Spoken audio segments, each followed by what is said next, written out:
When you have people, criminals, that have determined that they are not going to jail and they don't care who they hurt or kill in the process, this places a giant bullseye on the men and women who are tasked with protecting the public from these people.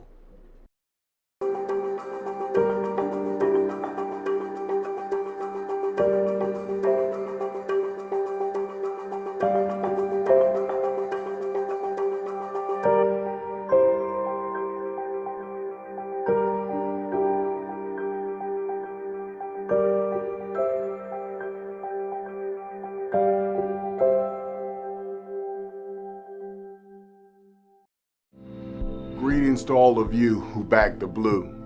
Recently, my wife and I had the honor of traveling to Boise, Idaho to honor the life and sacrifice of fallen hero, Deputy Tobin Bolter. Ada County Deputy Tobin Bolter succumbed to gunshot wounds sustained on the night of Sunday, April 21st, while making a traffic stop in Boise. He was approaching the vehicle he stopped when the driver opened fire on him before fleeing.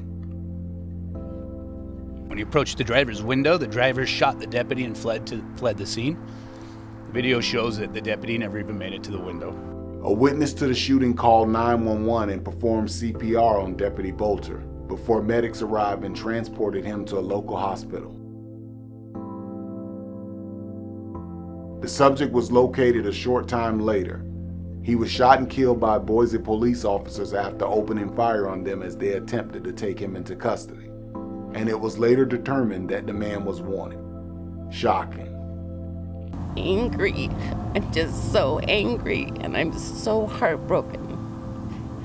This has been my home. I was born and raised here, and it's my community, and it was senseless, and it shouldn't have happened. Court records showed that Mulqueen's charges dated back to 2007, ranging from open container violations to failing to appear for court hearings. Again, when you have people, criminals, that have determined that they are not going to jail and they don't care who they hurt or kill in the process, this places a giant bullseye on the men and women who are tasked with protecting the public from these people. And he was very professional in what he did, and he loved being a police officer. But remember, you have a psychotic, well-funded movement that has demonized, demoralized, and dehumanized police officers for over 4 years. And this type of behavior is a direct result. This is an extremely difficult time for an agency to go through, losing an officer. We support them, we stand beside them and behind them, and our hearts grieve with the family, friends, and loved ones of Deputy Bolter. Show support and love for our departments, those that serve us while we're at home, safe, knowing that there's men and women there to protect, serve. And I think that's just important that they know we care. Deputy Bolter was only 27 years old, and he had served with the Ada County Sheriff's Office for 4 months. He had previously served with the Meridian Police Department and the Pleasant Hill Police Department in California. And while it's a fact overall that Idaho is a much safer state to live in versus California, evil has no respect of territorial boundaries or state lines. It's been a tough week. This is the hardest thing an agency can possibly go through.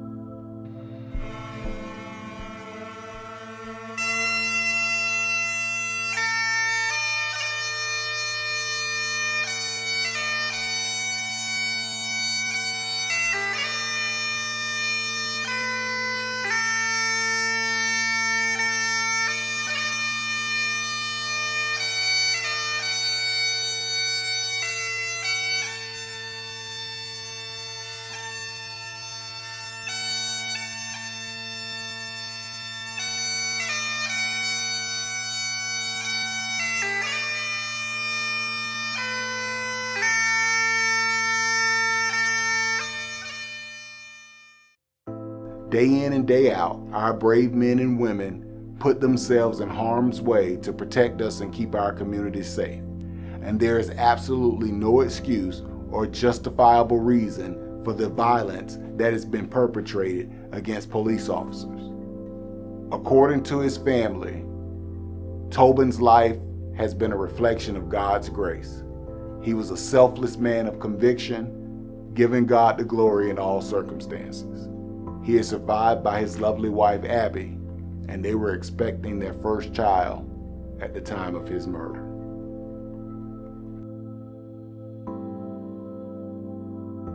I am so thankful that we got the chance to honor his memory in person and share our condolences with his department, and to tell them it is people like Tobin who are willing to give their lives that I get the chance to live the American dream.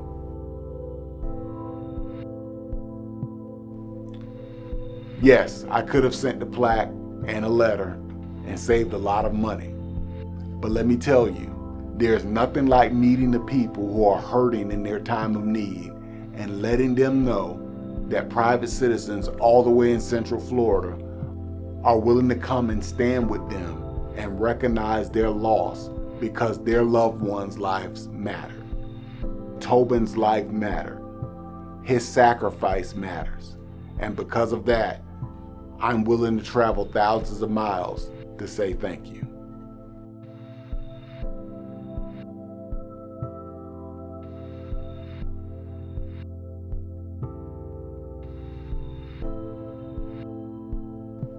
You can send donations via GoFundMe by scanning this QR code or going to the link in the description of this video.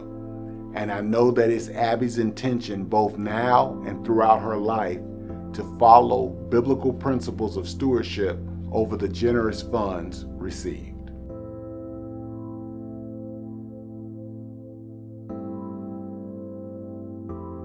So as always, thanks again for all of your support. But more importantly, please continue to support our shields. God bless.